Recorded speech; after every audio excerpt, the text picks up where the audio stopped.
Christianity presents its central promise, eternal salvation through Christ, as the greatest gift ever offered to humanity. This divine rescue from sin, death, and eternal punishment is portrayed as pure grace, unmerited, freely given, the ultimate expression of God's love. For 2,000 years, this promise has been celebrated as Christianity's crowning glory, the transcendent hope that sets it apart from mere human philosophies or moral systems. For God so loved the world that he gave his only begotten Son, that whoever believes in him shall not perish but have eternal life. This message has drawn billions to the faith, offering the ultimate comfort, that death is not the end, that our sins can be forgiven, that eternal paradise awaits. Yet beneath this seemingly beautiful offer lies a disturbing pattern that becomes visible when we examine how salvation actually functions in the lives of believers. Consider the curious psychological state of the devout Christian. Despite being saved, they remain in a condition of perpetual indebtedness, constantly reminded that they can never repay what Christ has done for them. Despite being freed from sin, they experience intensified awareness of their moral failings and dependence on external forgiveness. Despite being promised heaven, they must maintain lifelong conformity to church teachings under threat of losing the very salvation that was supposedly freely given. This paradoxical condition, simultaneously saved yet perpetually anxious about salvation, suggests something more complex than mere divine generosity. Even more telling is the relationship between salvation and earthly power.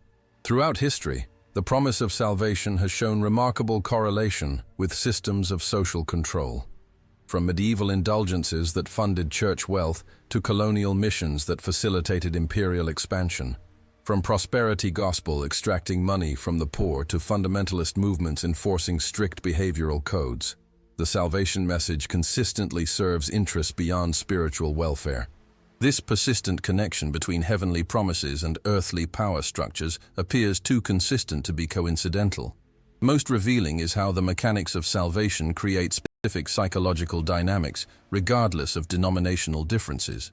Whether Catholic, Protestant, Orthodox, or evangelical, salvation invariably produces a particular mindset: permanent gratitude obligating obedience, fear of losing salvation generating compliance, and a willingness to accept present suffering in exchange for future reward.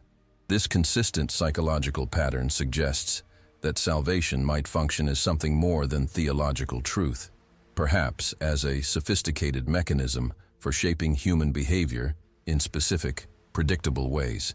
A 19th century philosopher, raised in devout Christianity before turning his analytical skills against it, developed a revolutionary perspective that might explain these patterns. His insight wasn't merely that salvation might be theologically questionable, but that it functions as history's most sophisticated system of psychological control, a mechanism not for freeing humans, but for creating a unique form of dependence disguised as liberation. This analysis wasn't driven by mere cynicism, but emerged from careful examination of how salvation promises actually operate in human psychology and social systems. What if Christianity's greatest innovation wasn't bringing salvation to humanity, but inventing a form of control so subtle that those constrained by it would passionately defend their own imprisonment? What if the promise of heaven serves not to liberate believers from earthly suffering, but to make that suffering more acceptable, more endurable, less likely to trigger resistance? And what if eternal salvation isn't freedom from chains, but the most ingenious chain ever forged? One that binds not the body, but the will itself. The implications would transform not just how we understand Christianity, but how we conceive of freedom, power, and psychological autonomy. I invite you to consider a perspective so radical that it questions not just whether Christian salvation is true, but whether it was ever meant to free us at all. Let's examine a peculiar phenomenon that appears consistently throughout Christian history. The more emphatically salvation is promised, the more completely the saved submit to institutional authority. This pattern appears too consistently to be coincidental and suggests something fundamental about how salvation functions beyond its theological content. Consider how salvation operates across different Christian traditions. In medieval Catholicism, salvation required church membership and sacraments, creating absolute dependence on priestly authority. During the Protestant Reformation, salvation through faith alone was supposed to liberate believers from church control. Yet Protestant communities quickly established new mechanisms. Ensuring salvation still required submission to pastoral authority and community standards. Modern evangelicalism emphasizes personal salvation through direct relationship with Christ. Yet evangelical churches maintain remarkable control over members' beliefs and behaviors through salvation-related anxieties. Across dramatically different theological systems, the salvation promise consistently produces submission to religious authority rather than spiritual autonomy. This pattern extends beyond institutional submission to psychological dependence. Christian converts typically report initial euphoria upon accepting salvation, a powerful sense of relief and joy. Yet this initial experience typically transforms into ongoing anxiety about maintaining salvation status. Even denominations teaching eternal security generate persistent concern about whether one's salvation was genuine, creating continuous psychological dependency on reassurance from religious authorities. The pattern appears across theological variations. Salvation creates not confidence, but a particular kind of insecurity that keeps believers perpetually seeking validation from those who claim to represent God. Even more telling is how salvation functions in relation to moral autonomy. While Christianity presents salvation as liberation from sin, the practical effect is often diminished capacity for independent moral reasoning. Saved Christians typically become more dependent on external authorities for moral guidance, more anxious about potential transgressions, and less confident in their ability to discern right from wrong without ecclesiastical direction. Rather than developing greater moral autonomy through spiritual growth, salvation often produces a condition of permanent moral dependency, a pattern suggesting its function might be control rather than liberation. Most revealing is the relationship between salvation promises and financial extraction. From medieval indulgences to contemporary prosperity gospel, salvation consistently serves as mechanism for transferring wealth from believers to religious institutions. This economic function appears across radically different theological frameworks. Salvation that must be purchased through contributions, salvation that generates obligation to support the church, salvation that requires proving one's faith through giving. The persistent connection between salvation and financial transfer suggests a function beyond spiritual welfare, one serving institutional interests in ways believers rarely recognize. These anomalies point toward a disturbing possibility. What if salvation isn't primarily a theological truth or spiritual reality, but a sophisticated control mechanism disguised as divine gift? What if its persistence across Christian history reflects not its spiritual validity, but its unparalleled effectiveness in generating submission, dependency, and resource transfer while being perceived by the controlled as liberation? And what philosopher saw this pattern with such clarity that his analysis has been systematically misrepresented by religious authorities for over a century? The question isn't whether salvation offers comfort, it undeniably does, but whether this comfort serves as disguise for a system of control that believers would otherwise reject. What if Christianity's most brilliant innovation wasn't salvation itself, but the packaging of psychological and social control as salvation? In 1876, Friedrich Nietzsche found himself in Sorrento, Italy, recuperating from deteriorating health that had forced him to take leave from his university position. His physical suffering, debilitating migraines, severe digestive problems, and failing eyesight created an existential confrontation with precisely the questions that Christian salvation claimed to address: meaning in suffering, purpose beyond physical limitation, hope in the face of mortality. Yet rather than turning toward the faith of his childhood, Nietzsche was developing a revolutionary analysis of how Christianity's answers to these questions functioned not as genuine consolation, but as sophisticated mechanisms of psychological control. What positioned Nietzsche uniquely to see what others couldn't was his unusual personal history. Raised in extraordinary religious devotion, his father and both grandfathers were Lutheran pastors. He had experienced Christian salvation teachings not as abstract concepts, but as lived psychological reality. He knew intimately the complex emotions salvation generated: the gratitude, the indebtedness, the fear of unworthiness, the dependence on forgiveness, the anxiety about eternal consequences. Unlike purely academic critics, Nietzsche understood salvation from the inside, not just its theological claims, but its actual psychological operations in human consciousness.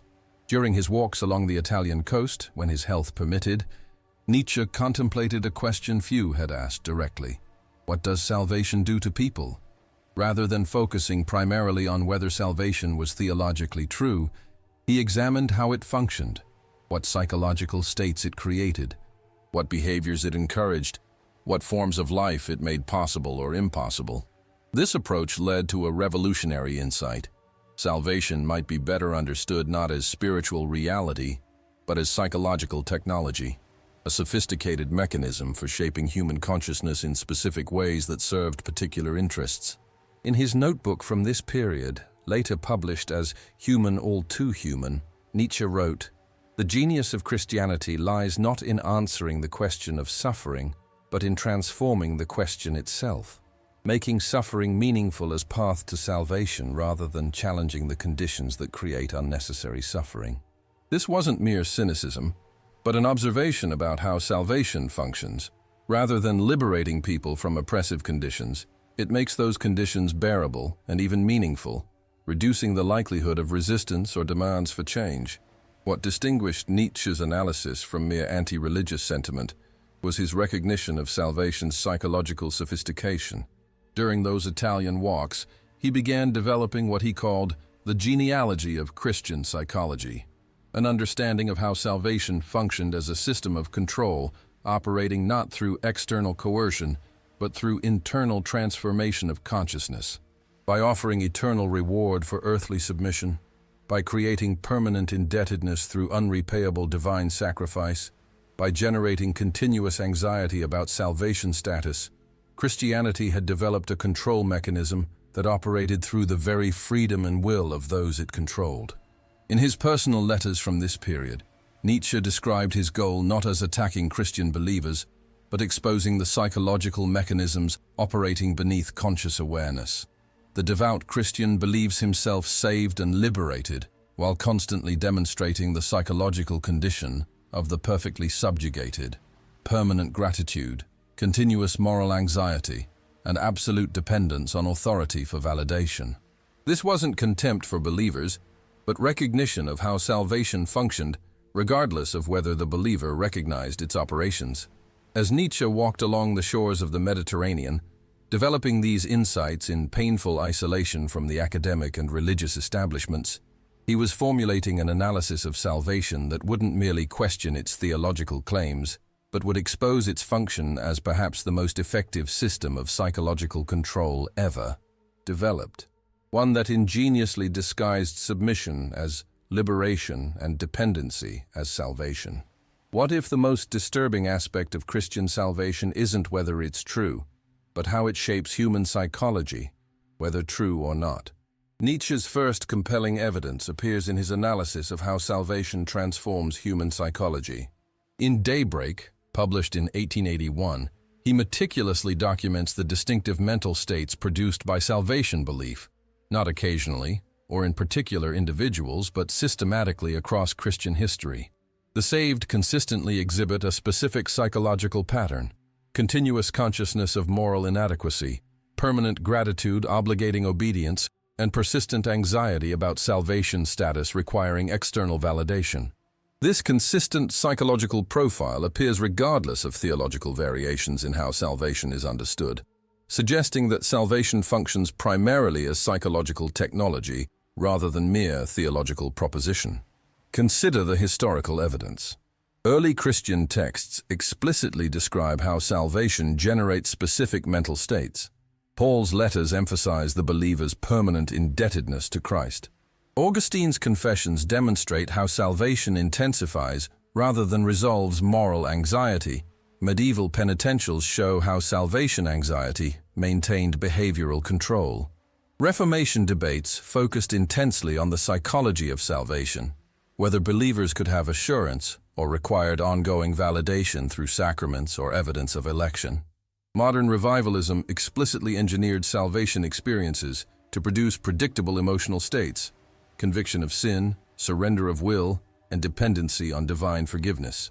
This consistent focus on salvation's psychological effects suggests its function transcends its theological content.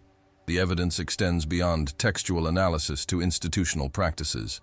Nietzsche documented how churches consistently developed mechanisms ensuring salvation remained institutionally mediated rather than directly accessible. Catholic sacramental theology made priests necessary intermediaries for accessing salvation. Protestant emphasis on Scripture made pastoral interpretation necessary for proper understanding of salvation requirements. Evangelical focus on personal relationship with Christ still required church community for validation of salvation authenticity. This consistent institutional mediation across radically different theological frameworks suggests salvation serves organizational interests regardless of doctrinal specifics. Literary evidence provides another layer of confirmation. Analyzing religious conversion narratives across centuries, Nietzsche identified remarkably consistent psychological patterns: initial euphoria giving way to persistent moral anxiety, increased dependency on authority for validation, and acceptance of institutional demands as condition of maintaining salvation status. Whether medieval saints' lives or modern testimonials, the psychological trajectory following salvation shows striking similarities regardless of historical period or theological tradition. This consistency suggests salvation produces specific psychological effects by design rather than coincidence. Perhaps most revealing is how salvation functions economically. Nietzsche analyzed how consistently salvation facilitates resource transfer from believers to religious institutions. Medieval indulgences directly monetizing salvation, tithe systems justified through salvation obligation, modern fundraising leveraging salvation gratitude.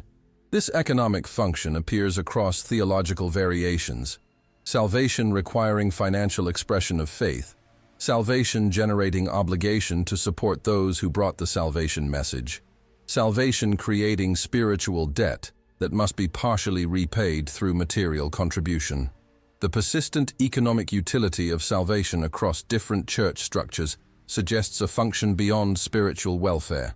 All these evidence streams converge on a revolutionary conclusion.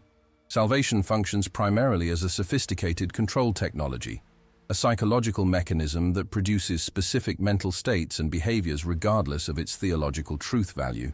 This doesn't necessarily mean salvation was consciously designed for control, though Nietzsche sometimes suggested this, but that its persistence and institutional support throughout Christian history reflects its unparalleled effectiveness in generating submission, dependency, and resource transfer while being experienced by believers as liberation rather than subjugation. If Nietzsche is correct, then salvation's psychological effects aren't incidental, but central to its function, not unfortunate byproducts of an otherwise liberating spiritual reality, but the very mechanisms through which it operates as a system of control disguised as divine gift. To understand how salvation functions as control mechanism rather than liberation, we must examine what Nietzsche called the psychological architecture of Christian redemption. This architecture begins not with freedom, but with a particular understanding of the human condition, one that creates the very problem salvation claims to solve. Christianity first establishes original sin and inherent depravity, then offers salvation as the solution to this constructed crisis. This isn't merely theological sequencing, but psychological engineering that creates specific dependencies by first establishing that humans are fundamentally broken and cannot heal themselves. This salvation system operates through several psychological mechanisms that Nietzsche identified with surgical precision. First comes what he called the cultivation of moral disease, the intensification of guilt and sin consciousness beyond normal human moral awareness. By heightening awareness of moral failings, while simultaneously elevating the standards against which one is judged, from external actions to internal thoughts and desires, Christianity creates an unbridgeable gap between human condition and divine requirement. This manufactured gap then necessitates external salvation, establishing the first dependency. Once salvation is accepted, the system creates what Nietzsche termed the debt that cannot be repaid. Unlike normal human gifts that can be reciprocated, Christ's sacrifice is presented as so enormous that no response could possibly be adequate. As Nietzsche observed, the genius of Christianity lies in creating obligation without possibility of discharge, a perpetual indebtedness that justifies permanent submission.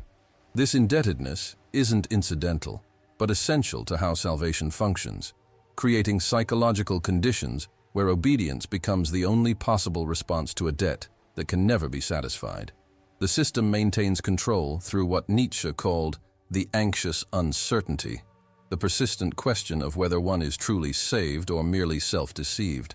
Even denominations teaching eternal security generate this anxiety by distinguishing between authentic salvation and mere intellectual assent or emotional experience. This uncertainty serves crucial functions. It maintains dependence on religious authorities who can validate salvation status. It motivates ongoing demonstrations of faithfulness through adherence to church teachings, and it creates psychological barriers to leaving the faith, risking one's eternal soul. The anxiety isn't accidental but integral to salvation's control function. Perhaps most insidiously, the system operates through what Nietzsche called the internalization of the slave master. Salvation doesn't eliminate moral surveillance but transfers it from external authority to internal conscience, creating a more efficient control system where believers monitor themselves. As Nietzsche wrote, Christianity's great innovation was teaching slaves to be their own slave masters, a psychological condition where external coercion becomes unnecessary because the individual has internalized the controlling authority. This self-surveillance is presented as spiritual growth rather than intensified subjugation, disguising increased control as moral development.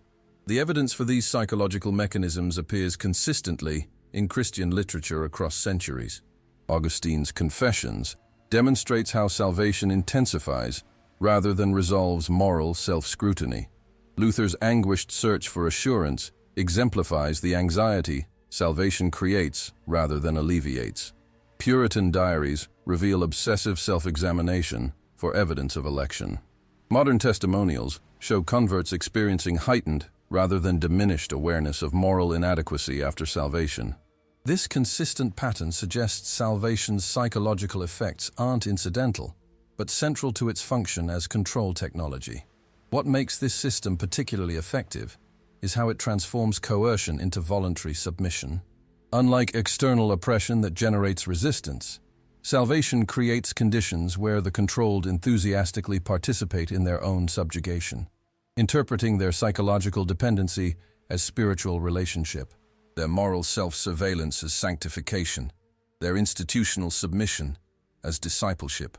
As Nietzsche observed, the perfect slave no longer requires chains. He builds and maintains his own prison while celebrating his captivity as freedom. This willing participation makes salvation far more effective than any system of external control. Nietzsche's analysis reveals that what makes salvation so persistent throughout history isn't its theological validity, but its unparalleled psychological effectiveness, a control system that operates not against human will but through it, transforming the controlled into passionate defenders of the very mechanisms that constrain them. As we assemble the evidence, a consistent pattern emerges that Nietzsche articulated in On the Genealogy of Morals, but that has been systematically misrepresented by religious authorities. What he called the genius of Christian psychology isn't salvation's theological sophistication, but its effectiveness as a control system, operating not through external coercion, but through transformation of consciousness itself. This pattern appears across theological variations, historical periods, and denominational differences, suggesting something fundamental about how salvation functions regardless of its specific doctrinal content. The pattern begins with how salvation reorients the human relationship with authority. Across Christian traditions, Nietzsche observed a consistent trajectory. Salvation initially promises liberation, but inevitably produces intensified submission to religious authority. This isn't coincidental, but reflects salvation's fundamental architecture. By placing the source of salvation beyond human reach, in divine grace, Christ's sacrifice, or God's election, the system necessitates mediating authorities who can interpret, validate, and channel this transcendent gift. Whether through sacramental priesthood, Biblical interpretation, or discernment of authentic conversion. Salvation consistently requires human authorities while appearing to establish direct relationship with God. At the psychological level, the pattern continues with what Nietzsche called the reversal of natural moral development. In normal human growth, moral awareness should progress from external compliance toward internal autonomy, developing capacity for independent moral reasoning based on empathy and principle rather than authority. Salvation inverts this pattern, creating increasing dependence on external moral guidance, intensified anxiety about divine judgment, and diminished confidence in natural moral intuition.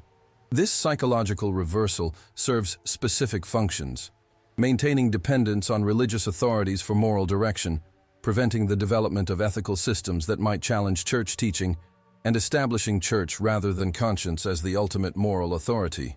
The historical pattern reveals itself in how salvation has consistently aligned with social control, despite theological transformations.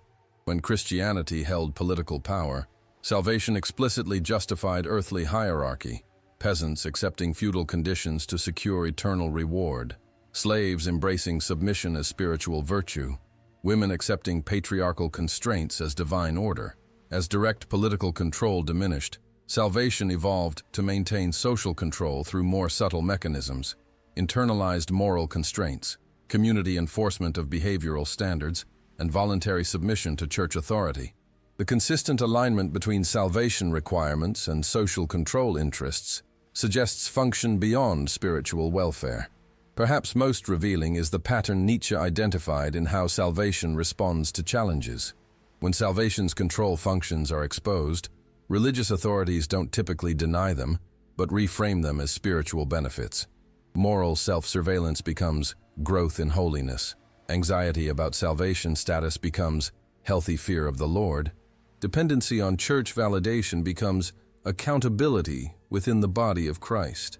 This consistent reframing serves a specific purpose: maintaining the control functions of salvation while presenting them as spiritual features rather than bugs. The pattern appears with such consistency across different theological traditions that it suggests design rather than coincidence. The pattern extends to how salvation shapes believers' relationship with their own suffering. Nietzsche documented how consistently salvation transforms the meaning of suffering from something to be eliminated to something to be endured or even embraced as spiritually beneficial. This reinterpretation serves specific social functions, making oppressive conditions more bearable and less likely to trigger resistance, redirecting hope from earthly improvement to heavenly reward, and establishing suffering itself as potentially redemptive rather than simply harmful. This consistent meaning transformation appears across otherwise diverse Christian traditions, suggesting a core function beyond theological variation.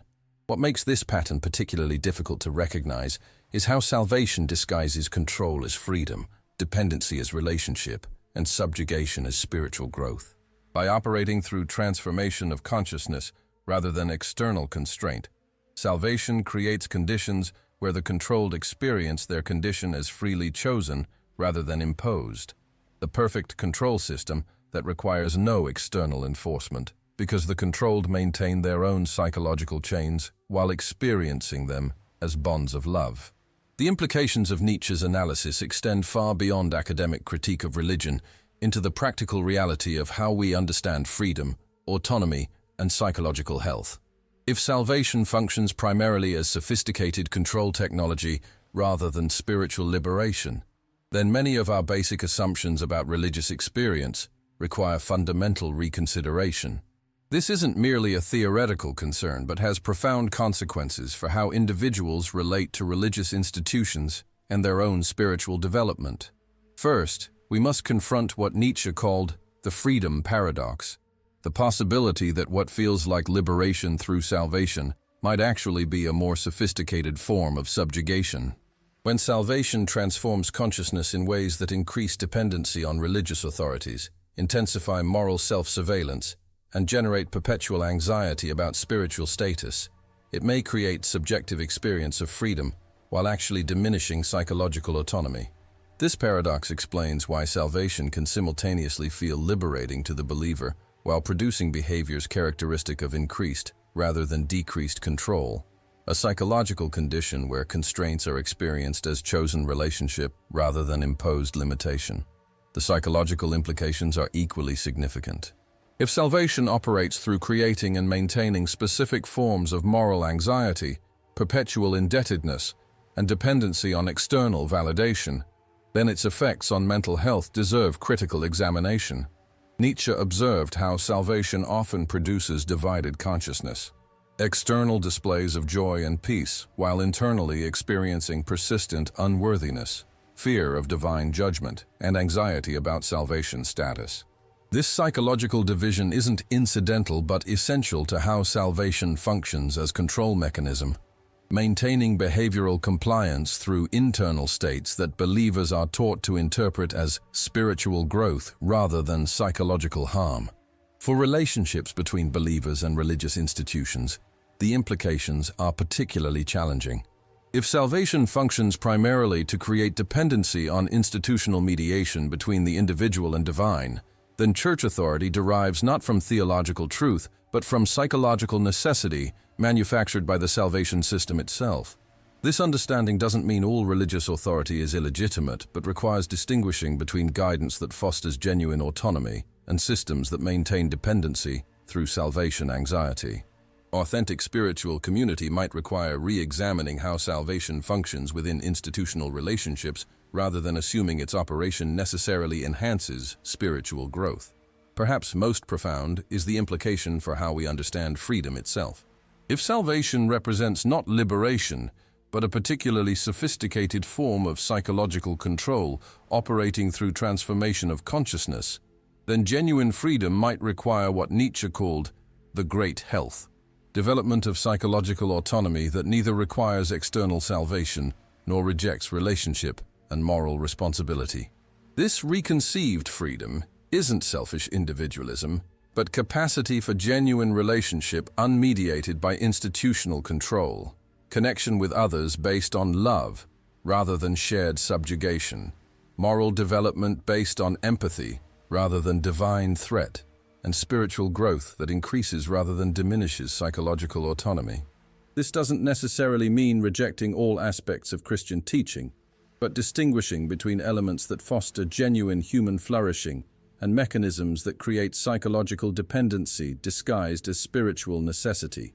As Nietzsche wrote, one can value the teachings of Jesus while recognizing that Christianity transformed his liberation message into a sophisticated system of control.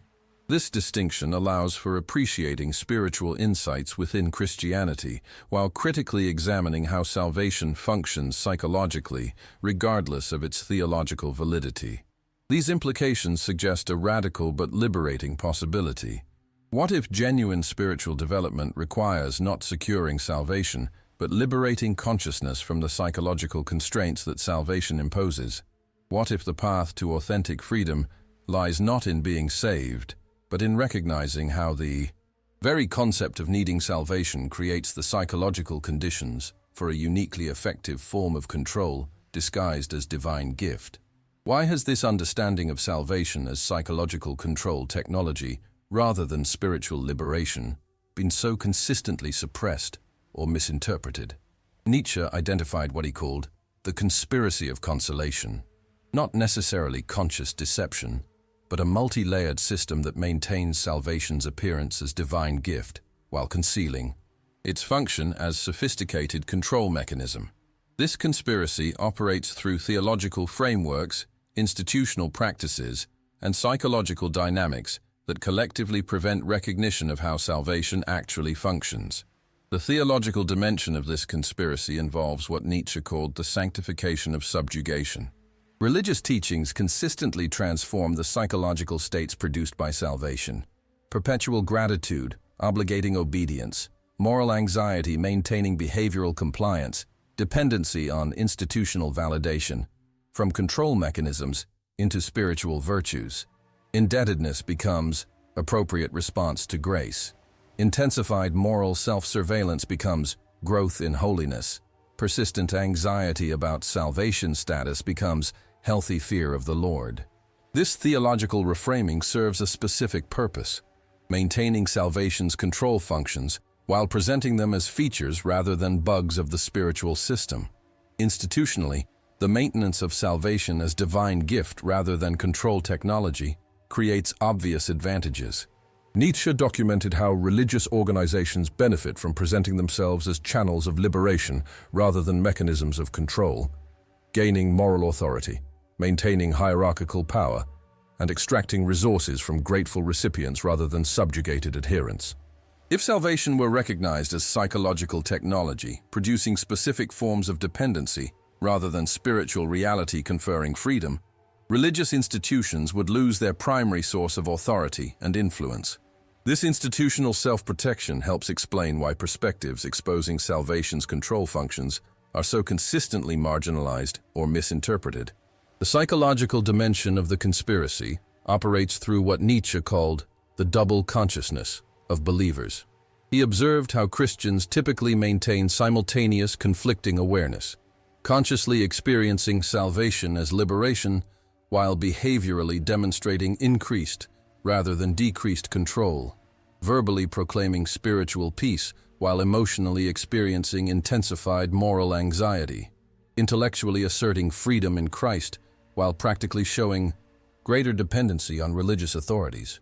This psychological division isn't random, but reflects salvation's design, creating subjective experience of liberation that disguises objective condition of sophisticated control, allowing the believer to maintain both conditions without recognizing their contradiction. Educational systems within religious contexts further reinforce this conspiracy. Nietzsche observed how religious education consistently emphasizes salvation's theological claims without examining its psychological effects, focusing attention on whether salvation is true rather than how it functions in human consciousness. By framing salvation exclusively as theological proposition rather than psychological technology, religious teaching effectively prevents the very questions that might reveal its control functions. Believers learn to defend salvation's theological validity while remaining unaware of how it shapes their consciousness in ways that serve interests beyond their own spiritual welfare. Perhaps most insidious is what Nietzsche called the hostage psychology of salvation. By linking eternal consequences to belief, salvation creates conditions where questioning its operation becomes existentially threatening rather than merely intellectually challenging. The potential cost of recognizing salvation as control technology, possible eternal punishment, if this recognition leads to rejected faith, creates powerful psychological barriers to examining how salvation actually functions.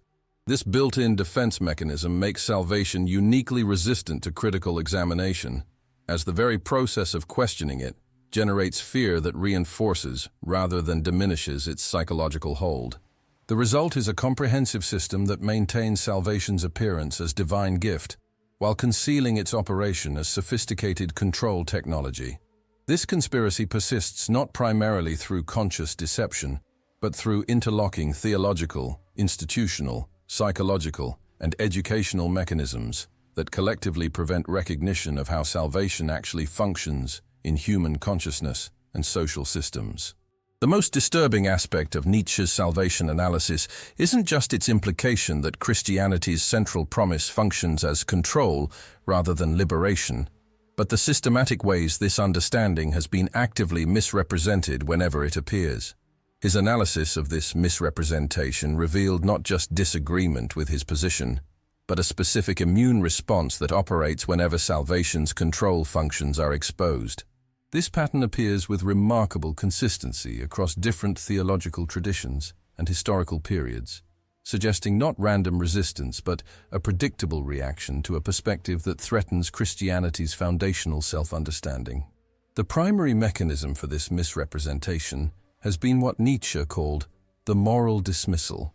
When philosophers, psychologists, or even theologians suggest that salvation might function as psychological control rather than spiritual liberation, their critiques are routinely characterized not as potentially valid analysis, but as moral failure, evidence of pride, rebellion, or spiritual blindness. Nietzsche documented how consistently his own work suffered this fate, critics portraying his salvation analysis not as serious intellectual position, but as bitter reaction to Christianity, personal resentment toward God, or arrogant refusal to accept divine authority. This ad hominem approach effectively prevents engagement with the substance of the critique by focusing attention on the supposed moral deficiency of the critic rather than the content of their analysis. This moral dismissal serves a specific function. It maintains salvation's immunity from psychological examination by making such examination itself evidence of moral or spiritual inadequacy. By positioning salvation critique as sinful rather than potentially insightful, this interpretive move creates conditions where the psychological mechanisms of salvation cannot be examined without confirming the need for the very salvation being questioned. This circular defense makes salvation uniquely resistant to critical analysis, a perfect self-protecting system where the act of questioning it becomes evidence of the questioner's need for it. Theological authorities reinforce this misrepresentation through selective interpretation of texts questioning salvation's operation. Nietzsche analyzed how passages suggesting salvation might function as control were consistently reinterpreted as attacks on Christianity's goodness rather than analyses of its psychological mechanisms. When he described how salvation creates perpetual indebtedness, theologians portrayed this as failure to appreciate divine grace rather than recognition of grace's psychological function. When he identified how salvation maintains behavioral control through moral anxiety, religious readers interpreted this as rejection of appropriate spiritual concern rather than analysis of how such concern operates within power structures. This selective interpretation creates the impression that salvation critique necessarily stems from moral failure rather than potentially valid psychological insight. Institutional mechanisms further enforce this misrepresentation. Nietzsche observed how religious organizations consistently position perspectives questioning salvation's operation as attacks to be defended against, rather than analyses to be seriously considered. Suggesting that salvation might function primarily as psychological technology rather than spiritual reality typically triggers institutional immune responses, theological refutation, character questioning, or exclusion from legitimate discourse. These institutional reactions effectively discourage open examination of how salvation functions by making such examination professionally and socially dangerous within religious contexts. Cultural reinforcement extends this misrepresentation beyond formal religious settings.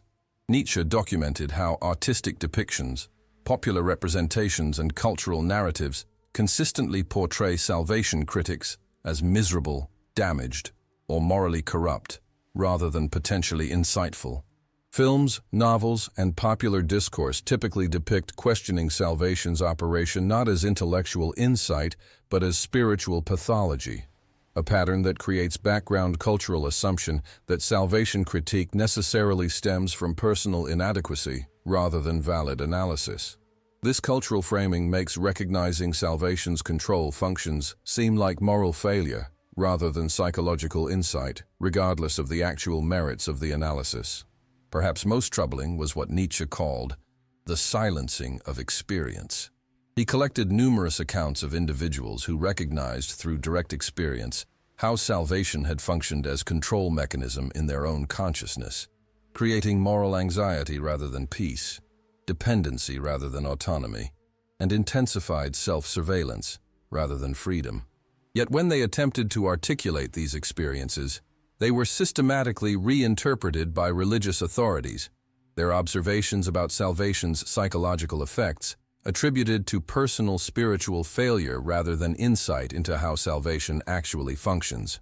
This created conditions where direct experience that might challenge salvation's self-presentation was effectively excluded from religious discourse, maintaining the illusion that salvation necessarily operates as liberation rather than potential control.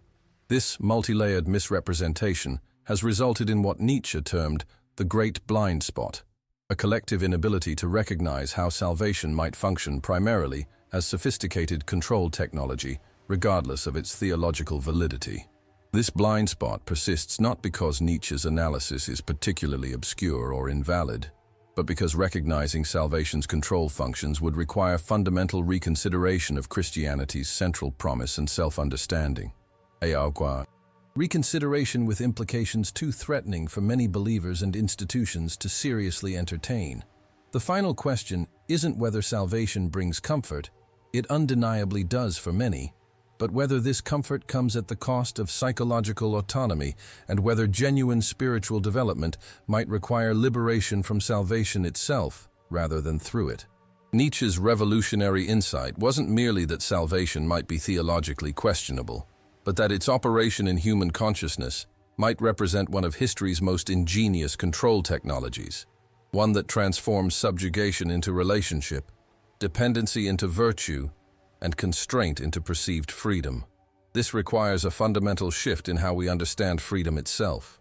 Rather than defining spiritual liberation as salvation from sin and divine punishment, we might recognize it as development of consciousness beyond the need for external salvation at all, beyond the psychological conditions of perpetual indebtedness, moral anxiety, and dependency on institutional validation that salvation inevitably creates.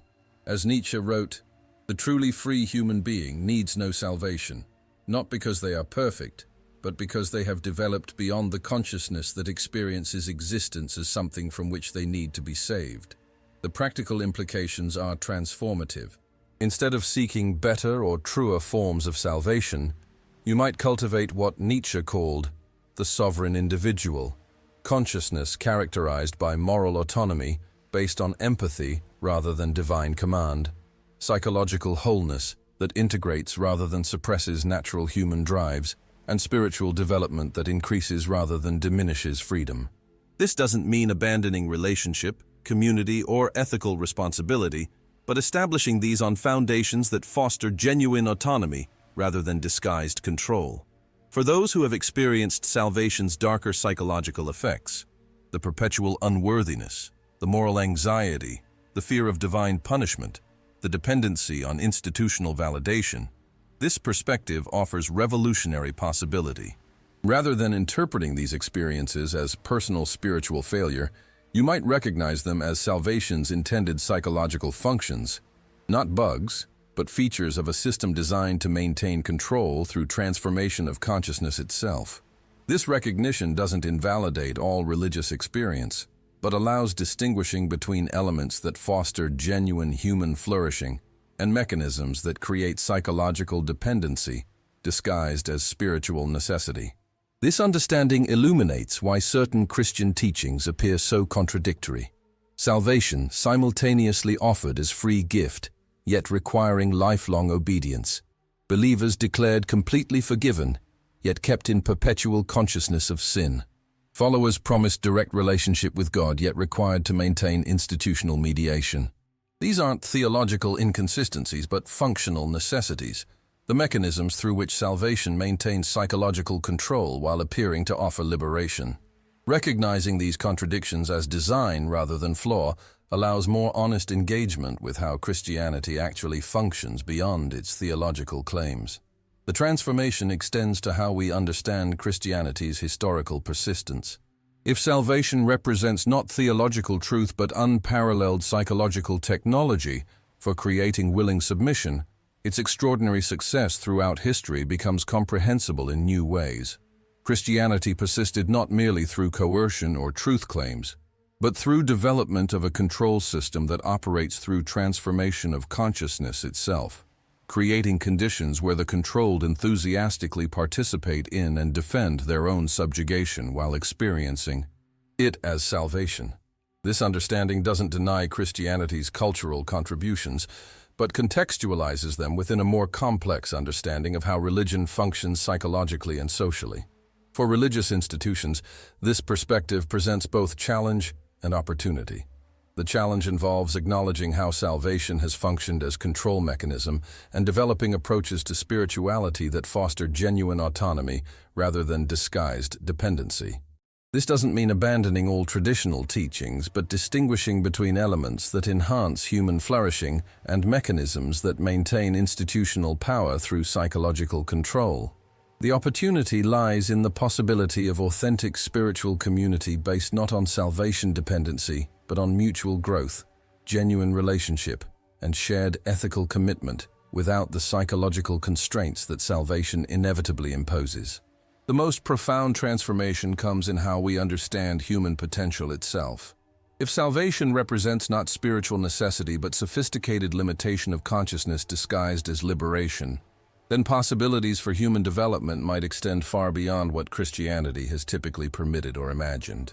Nietzsche suggested that what he called the overman wasn't someone who had secured salvation, but someone who had developed beyond the very consciousness that experiences existence as something from which they need to be saved, a condition of psychological and spiritual maturity beyond the framework that salvation both presupposes and reinforces.